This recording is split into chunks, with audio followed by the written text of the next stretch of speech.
नमस्कार। लोकसभा चुनाव की तैयारी शुरू हो चुकी है और उत्तर प्रदेश सबसे महत्वपूर्ण माना जाता है और उत्तर प्रदेश की 80 सीटों पर ओबीसी वोट बैंक का क्या चुनावी गणित सामने आ रहा है। ओबीसी वोट बैंक की लड़ाई किसके पक्ष में जा सकती है, इसको लेकर कुछ महत्वपूर्ण आंकड़े सामने आ चुके हैं और इस हिसाब से उत्तर प्रदेश में किस जाति का वोट किसको जाता है, इसको लेकर भी महत्वपूर्ण आंकड़े। आखिर लोकसभा चुनाव से पहले उत्तर प्रदेश का क्या मूड है, 80 सीटों पर सबसे सटीक और महत्वपूर्ण विश्लेषण सामने आ चुका है। यूं तो बात की जाए तो उत्तर प्रदेश में अब बड़े बड़े दिग्गज नेता चुनावी मैदान में उतर गए हैं, तो उत्तर प्रदेश को लेकर जातीय समीकरण क्या कहता है, क्योंकि उत्तर प्रदेश में सबसे ज्यादा ओबीसी या 42 से 43% आते हैं। मुस्लिम वोट की आबादी करीब या 19% है, दलित वोट बैंक भी करीब 21% और सवर्ण यहाँ पर 17 से 19% आते हैं। तो इस हिसाब से किसका पलड़ा किस पर भारी होगा और कहां किसका आंकड़ा बन रहा है, इस हिसाब से अब चुनावी मैदान में बीजेपी की तरफ से भी बड़े बड़े दिग्गज नेता यहाँ चुनावी मैदान में उतर गए हैं, जबकि अखिलेश यादव भी ओबीसी सम्मेलन से एक बड़ा संकेत दे चुके हैं। तो यहाँ पर किसका पलड़ा भारी होगा, इस पर कुछ महत्वपूर्ण आंकड़े सामने आ रहे हैं। आखिर बीजेपी 2024 में जीती गई तो उत्तर प्रदेश में जो 80 सीटों का संकल्प है उस पर कितना असर डाल सकती है और क्या आंकड़ा यहाँ पर बन रहा है, क्योंकि लोकसभा चुनाव को लेकर उत्तर प्रदेश बीजेपी के लिए पूर्ण राज्य होता है और इसकी तैयारी को लेकर अब प्रधानमंत्री मोदी जी हो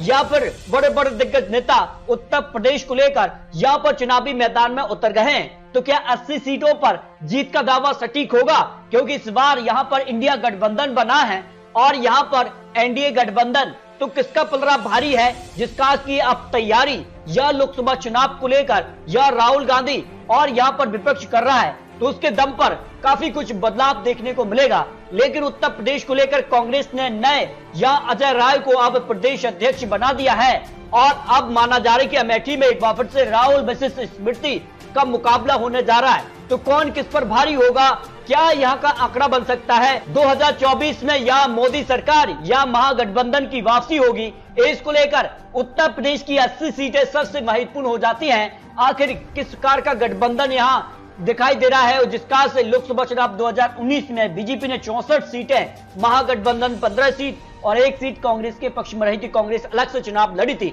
लेकिन इस बार यहाँ पर 7 आकर चुनाव लड़ रहे हैं, तो इसका कितना फायदा मिल सकता है। देखिए बात की जाए तो यूपी में जो वोट शेयर है, देखिए जाट वोट बैंक बीजेपी के साथ 91% जा सकता है, समाजवादी पार्टी, बीएसपी, आरएलडी और कांग्रेस के साथ यहाँ पर जो है आंकड़ा बढ़ सकता है। यादव वोट बैंक बीजेपी के साथ 23%, लेकिन इस बार नया गठबंधन बना है जिसमें समाजवादी पार्टी या कांग्रेस, आरएलडी, लेकिन बीएसपी इस बार इस महागठबंधन में शामिल होगी या नहीं, ये काफी महत्वपूर्ण हो जाता है। तो इसमें 60% महागठबंधन के साथ हो सकते हैं। कुर्मी यहाँ 80% बीजेपी के साथ, समाजवादी पार्टी और यहाँ गठबंधन के साथ 14%, अन्य ओबीसी या 72% बीजेपी के साथ और 18% यहाँ पर महागठबंधन के साथ दिखाई दे सकते हैं। लेकिन इस बार काफी बदलाव देखने को मिले हैं। 2019 के मुकाबले 2024 का क्या आंकड़ा बन सकता है, उत्तर प्रदेश सेमीफाइनल की तरह देखा जाता है और यहाँ का काफी महत्वपूर्ण आंकड़ा बनता है।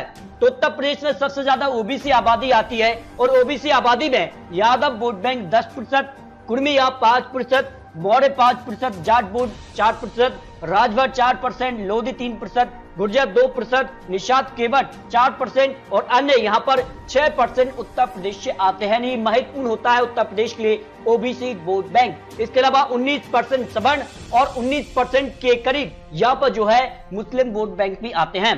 लेकिन उत्तर प्रदेश में ओबीसी आखिर कितना असर डालते हैं, माना जाता है उत्तर प्रदेश के लिए वर्तमान में 149 विधायक हैं, जबकि ओबीसी मंत्री 21 हैं और लोकसभा सीटों की बात की जाए तो करीब 50 सीटों पर सीधा असर डालते हैं। उत्तर प्रदेश की 80 सीटों में से 50 सीटें ओबीसी के लिए यहाँ पर महत्वपूर्ण मानी जाते हैं और यहाँ पर बात की जाए तो 42 से 43% वोट शेयर आता है। इस कारण से हर एक पार्टी की नजर ओबीसी वोट बैंक पर इस वक्त दिखाई दे रही है और इस कार की रणनीति यहाँ दिखाई दे रही है। इस तरह से उत्तर प्रदेश के अलावा मुस्लिम वोट बैंक भी 80 सीटों में से 19% हैं और जो कई ऐसे जिले हैं जिन पर सीधा असर डालते हैं। तो 2019 के लिए क्या आंकड़ा रहा था, बीजेपी को 9% मुस्लिम वोट बैंक मिला था, समाजवादी पार्टी को 68%, बीएसपी को 17%, रानी के पक्ष में 6% रहा था। लेकिन इस बार काफी बदलाव देखने को मिले हैं। उस हिसाब से किसका पलड़ा भारी होगा उत्तर प्रदेश को लेकर, पश्चिमी यूपी का जातीय समीकरण, यहाँ पर मुस्लिम 27% आते हैं जबकि दलित 25%,